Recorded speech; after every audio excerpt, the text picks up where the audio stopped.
Welcome back. You're still tuned in to News and Views with myself, Salailo Makwidiri. And we're going to be switching gears now to a very, very concerning turn of events. A very, very important story that has been doing the rounds. We'll be turning our attention to challenges on how we think about legacy, how we think about empathy and activism.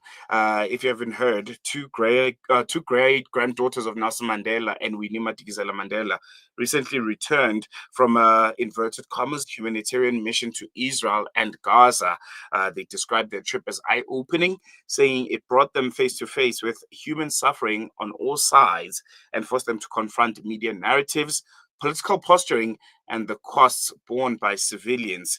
Their stance diverges sharply of their cousin, Manta Mandela, whose views on Israel, Palestine, and political rhetoric have sparked a lot of discourse. He's unequivocal when it comes to his support of Palestine. And we're going to be unpacking that with someone that's a bit close to the family. We'll be speaking with Mayibuye Melisizwe Mandela, great grandson of President and former statesman Nelson Mandela, to get his view and to explore what responsibility, history, and conscience demand of someone carrying the Mandela name, especially in these fraught times. Mayibuye, thank you so much for joining us. Always a pleasure having you on Salam Media, and good morning. Good morning to the listeners globally. I greet you in the name of Free the Children of Gaza. No, most definitely. Thank you so much. It's a pleasure having you on air. I want to kickstart the conversation on just your perspective. How do you feel about this mission that your cousins undertook to Israel and the message that they're trying to send? To be quite honest, frank with you, is that I saw the report written by the Jewish report media house, which we are not sure. There was no video calling. One can dispute that, even in court. And I'm not saying they must dispute, one must dispute it or it's a lie, but we don't trust because we know how the media and propaganda is driven. Because that suggests, on its own, suggests that there are no children that are dying in Gaza. And it also suggests that it's a lie in an extent of the gallant soldiers, the gallant heroes and heroines of the world that who were in the flotilla going to Israel to provide humanitarian aid was stopped. So you can't tell me that today that humanitarian aid enters in Gaza like nobody's business, whereas unarmed activists all over globally, including the chief, Melisizwe Mandela, was there, and other 5 leaders of Zukiswa were there. You see, you can't tell me that when they got arrested for humanitarian aid, why would you arrest someone when you are saying in the same article, in the same breath, that humanitarian aid is accepted in providing for the children of Gaza? It is wrong. It is a lie. It is a pathetical lie, you see. So I won't stand for the family only, and I'm not speaking on behalf of the family. For an example, now, today, you can have your own choices. It's democracy. It's democracy, and hence it's democracy. I'm a member of the EFF. Automatically, people believe that I must be subjected to the ANC, you see, and which is wrong. And we must push a narrative whereby we are honest to ourselves. We know well, if we are saying that humanitarian aid enters like nobody's business in the children of Gaza, and then the world is saying it's not happening, people are getting arrested before they arrive, it's a lie. We faced that a few months ago in Egypt. What happened when people were sent back to Cairo?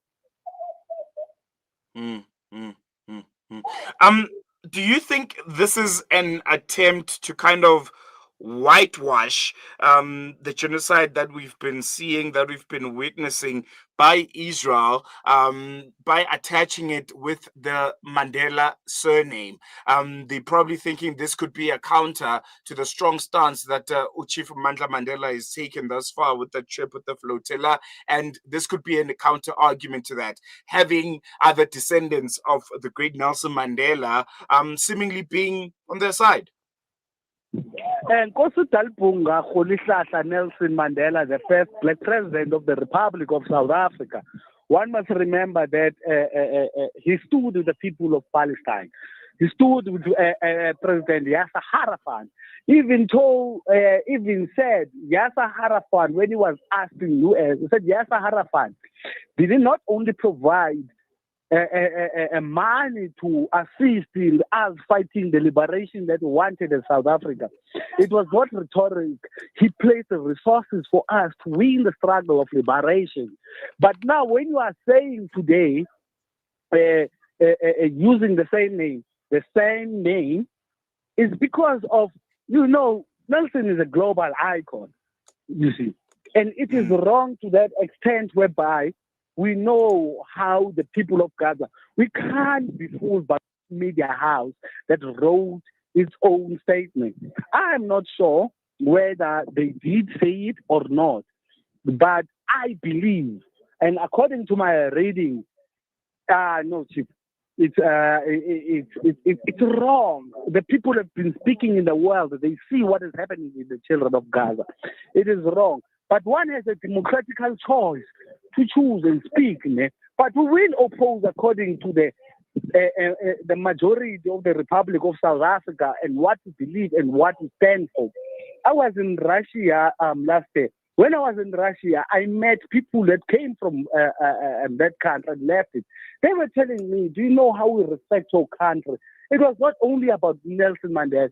The things that they don't show in Palestine, is that the fact that even the houses are painted with the South African flag because we stood the right thing. We as South Africa are not yet liberated because the children of Gaza, those that were even us, it's not a return of favor, but we are this country that believes in humanitarian, that humans should live. You can't tell me that a person is able to bomb a hospital where there's pregnant women, there's children. Is that human? Is that insane? It's insane, you see.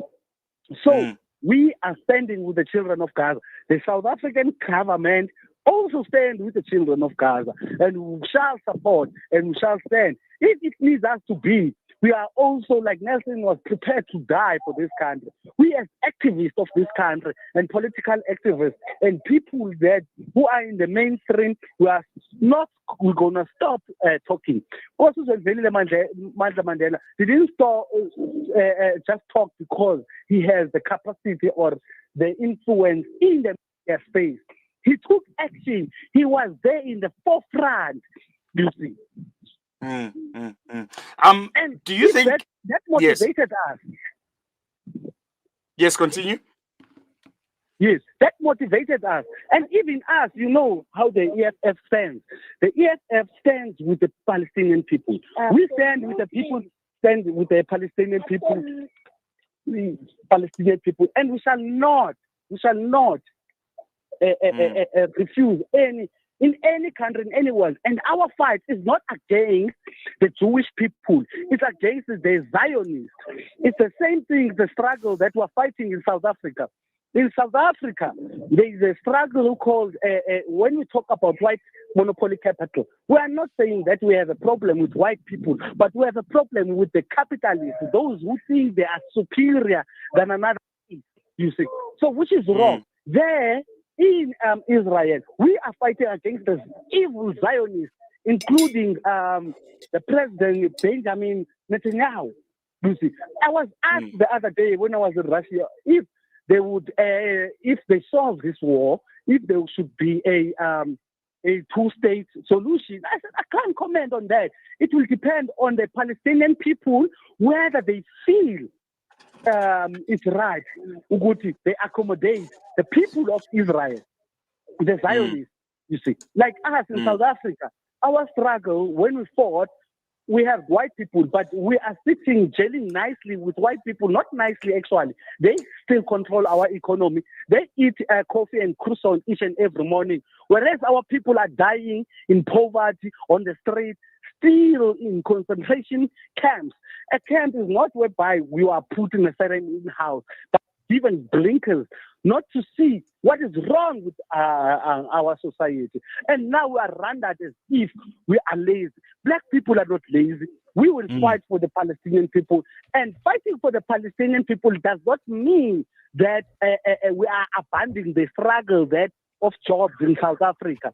It is not the struggle that we're fighting. It's not only in South Africa. It must be global, you see. Where people are treated unfairly, we must fight against that. Most definitely. Mayibuye, have you engaged lately with Zaziwe and Zamaswazi regarding this trip? Would you like to engage them and maybe try and get a better understanding of what really happened, and if what is being reported by the JR, the Jewish report, is indeed the fact? It's my wish. It's my wish. That's what the only thing that I can say. Is it a wish that might come true? Engaging and getting to understand whether it's propaganda or not. Because if it's not propaganda, we have a responsibility as Black people, as South Africans, to educate each other. There is something called, there's an African proverb called that says that those who know must educate others. Those who know must teach.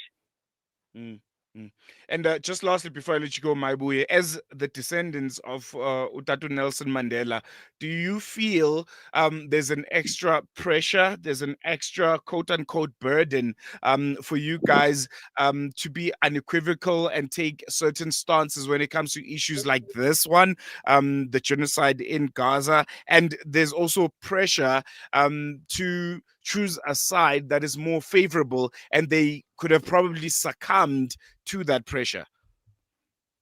I've never fought for the struggle for liberation.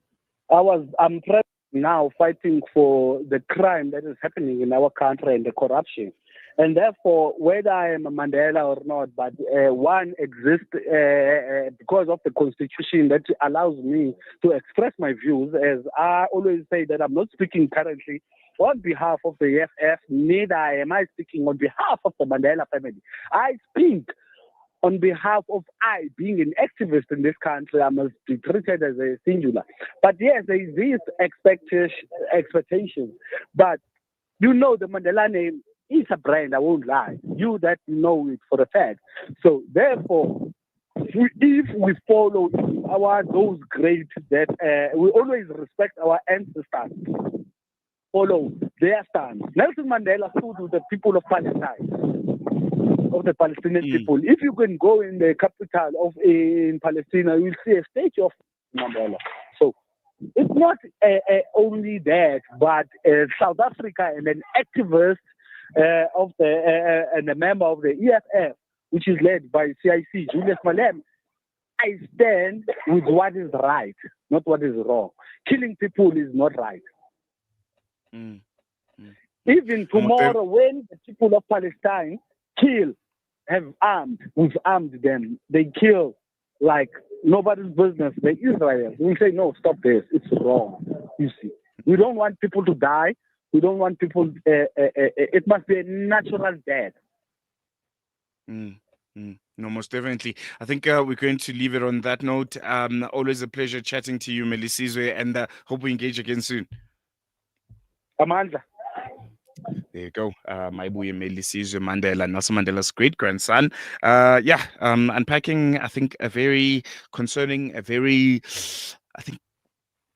hair-raising turn of events. Reports that Madiba's great-grandchildren, great-granddaughters, Zaziwe Dlamini-Manaway and Zamaswazi Dlamini-Mandela, have visited the state of Israel, and they came back, raving, saying, they've seen provision of aid.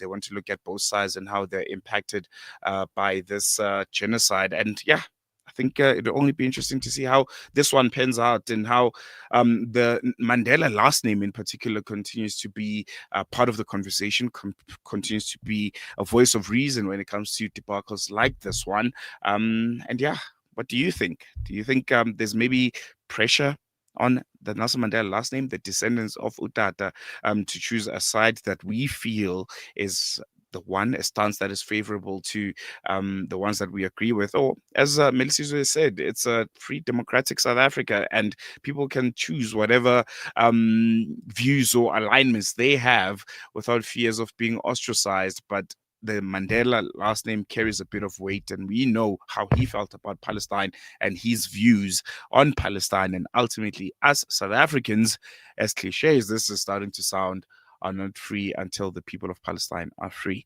We've come to the end of today's edition of News and Views. Thank you so much for being with us. We'll be back with you again on Monday. Well, I'll be back with you on Tuesday. But otherwise, we're going to leave you with our hashtag Fired Up feature with our Faiz Imran Chunara. This is a part of the show where he gets you motivated, he gets you excited, and he gets you all rallied up to face whatever you're facing in your life. And before that, there's a special announcement that we have, and we'll be sharing with you after this short break.